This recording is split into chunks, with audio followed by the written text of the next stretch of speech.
லோகமாதாவான புனித ஜானகி மாதா சாட்சாத் தன் தெய்வமாக பாவிக்கிற ஸ்ரீ ராமச்சந்திரனே, நாதா இது உமக்கு தகுமா, நானும் இனி வாழ்ந்தென்ன பயன்.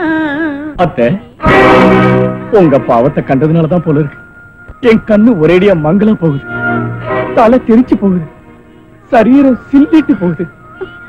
உங்க பாவத்தை பொறுத்துக்கிட்டு என்னால வாழ முடியாது அத்தை, வாழ முடியாது. பார்த்த பாவத்தை 10 பேருக்கு சொன்னாதான் தீரும். ஊர் ஜனங்கள்லாம் இங்கேயே இருக்காங்க, இதை விட வேற சந்தர்ப்பம் கிடைக்காது. போய் அவங்க கிட்ட சொல்லிடுறேன் அத்தை.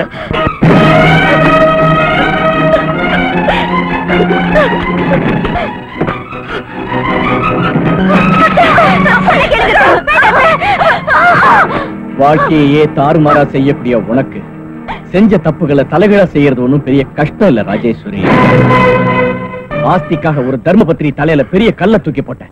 கட்ட புருஷன் கையாலேயே அவ தாலி அறுக்க வச்சேன். ஊர்ல இருந்து விரட்டி அடிச்சேன். கற்பு போயிடுச்சுன்னு இப்ப நீ புலம்புறிய. அந்த கற்போட மதிப்பு 17 வருஷத்துக்கு முந்தைய உனக்கு தெரிஞ்சிருந்தா நீ சுமத்திர பழிக்க அந்த தாய் பட்ட நரக வேதனை உனக்கு புரிஞ்சிருக்கும். நீ யாரு? சாந்தாமா புள்ளதான். உன்னால சொந்த ஊரையும் பெத்த தகப்பனையும் பிரிஞ்சு உன் திமிர அடக்கறதுக்கு வந்த இந்த வீட்டு வாரிசுடி. பேராசைனால உங்க எல்லாருக்கும் துரோகம் செஞ்சேன். அதுக்காக தான் அந்த கடவுள் எனக்கு சரியான பாடம் கற்பிச்சாரு. வேளாணியே கண்ணை குத்திக்கிற மாதிரி செஞ்சாரு. இப்ப எனக்கு சாவறதை தவிர வேற வழியே இல்லப்பா. நீ செஞ்ச பாவத்துக்கு பரிகாரம் சாவில்ல மம்மி. எந்த அத்தைக்கு நீ துரோகம் செஞ்சியோ அந்த அத்தை கால விழுந்து மன்னிப்பு கேட்கறது ஒண்ணுதான். உண்மைதாம்மா. ஆனா எனக்கு அந்த சந்தர்ப்பம் இல்ல. அந்த தாய் உயிரோட இருந்தா நான் செஞ்ச துரோகத்துக்கு அவங்க கால விழுந்து என் கண்ணீரால அவங்க பாதத்தை கழுவி இருப்பேன்.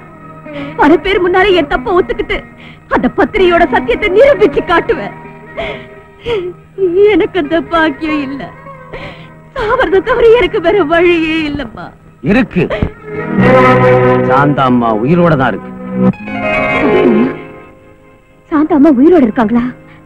அப்போ இந்த வீட்டுல நடந்ததெல்லாம் அன்னைக்கு ராத்திரி அந்த வேலைக்காரமும் அறையில இருந்து வெளியே வந்தது உன் கண்ணை திறக்கிறதுக்காக நாங்கள்லாம் சேர்ந்து ஆடின நாடகண்டி. அன்னைக்கு உன் அறையில இருந்தது நான் தான். எனக்கு நான் எந்த தப்பு செய்யல. செஞ்சடி ராட்சசி. ஆஸ்தி வேணும்னு என்ன ஒரு வார்த்தை நீ கேட்டிருந்தா எல்லா ஆஸ்தியும் அன்னைக்கு உனக்கு நான் பிச்சையா போட்டிருப்பேன். தெய்வம் மாதிரி இருந்த என் மனைவி மேல நீ பழி சுமத்தி என் கையால் அவ தாலியா இருக்க வச்ச. என் பிள்ளைகளை எங்கிட்டு அநியாயமா பிரிச்ச. என்ன நடமாடும் பேதமாக்கிட்ட. ஒண்ணு